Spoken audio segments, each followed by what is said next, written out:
हाँ, आप बयान के लिए बैठ सकते हैं, आपको बुलाया जाएगा कहीं कहीं, आप बयान करेंगे लेकिन उसका कोई असर नहीं होगा। और आज तबलीग जमात वालों की यही शिकायत होती है कि हम घर जा रहे हैं, हमारे कोई सुन नहीं रहा। क्यों सुने?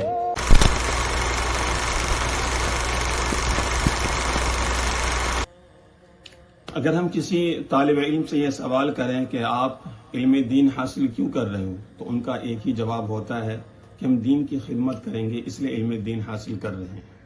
अगर हम किसी तबलीगी जमात वालों से पूछें जो वक्त लगाते हो, उनसे ये सवाल करें कि आप जमात में क्यों जा रहे हैं, तो वो एक ही जवाब देंगे कि हम दीन की खिदमत करने के लिए जा रहे हैं।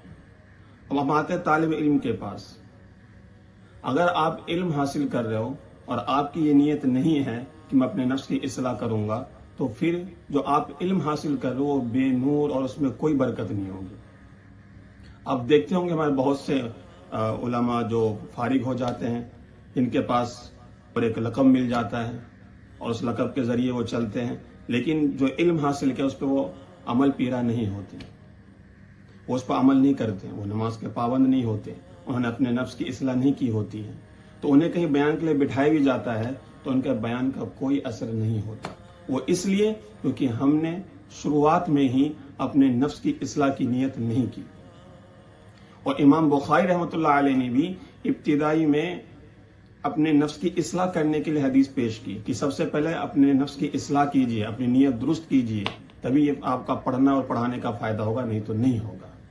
इसी तरह जब तबलीग जमात जब तबलीग में जाए तो वो अपनी ये नीयत कर ले कि मैं जमात में जा रहा हूं, मैं अपने नफ्स की इस्लाह करूंगा, जो भी कमियां हैं, जो भी खामियां हैं, उसे मुकम्मल पूरा करूंगा, तब जाके उसके वो वक्त लगाना फायदामंद होगा। वरना आप देखते होंगे मोहल्ले में मिनिमम या मैक्सिमम आप देखेंगे, कम से कम मैं ये वैसे ही कह रहा हूँ, वैसे इससे ज्यादा तादाद होती है, 100-150 हर मोहल्ले में तादाद है जिन्होंने वक्त लगाया है, लेकिन फिर भी मस्जिदें खाली हैं, इमाम साहब पीछे 3, 4, 5 इससे ज्यादा लोग नहीं मिलते। वो इसलिए क्योंकि उन्होंने अपने नफ्स की इस्लाह की नीयत नहीं की। तो आप जब वक्त लगाओ तो आप ये नीयत कर लो कि मैं जो वक्त लगा रहा हूं इसमें जो भी इल्म हासिल करूंगा उस पर अमल करूंगा और अपनी इस्लाह करूंगा कि मेरे अंदर ये कमियां, ये खामियां, इसे दूर किया जाए।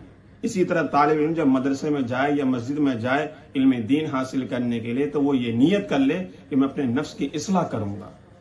अगर आप अपने नफ्स की इस्लाह करिएगा तो फिर आपका इल्म जो है वो फायदेमंद होगा। वरना आप कितना भी इल्म हासिल कर लीजिए, अगर आपका उस पर अमल नहीं है और आपने उस इल्म से अपनी इस्लाह नहीं की है तो उससे कोई फायदा नहीं।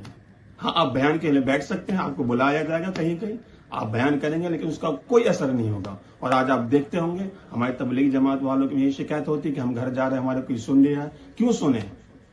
क्यों सुने आखिर वो? क्योंकि हम खुद अमल नहीं कर रहे, खुद हमने अपने नफ्स की इस्लाह नहीं की। जो खराबी, जो कमियां हमारे अंदर, वो सारी की सारी वैसे की वैसे ही है। तो सबसे पहले आप ये नीयत करिए कि हम अपने नफ्स की इस्लाह करेंगे। और मेरी तलाओ से भी ये गुजारिश है कि वो भी ये नीयत करे कि जो हम इल्म हासिल करेंगे हम उससे अपने नफ्स की इस्लाह करेंगे। फिर इंशाअल्लाह आपके इल्म में नूर भी होगा और बरकत भी होगा और आप उस इल्म से इंशाअल्लाह ताला फायदा भी उठाएंगे।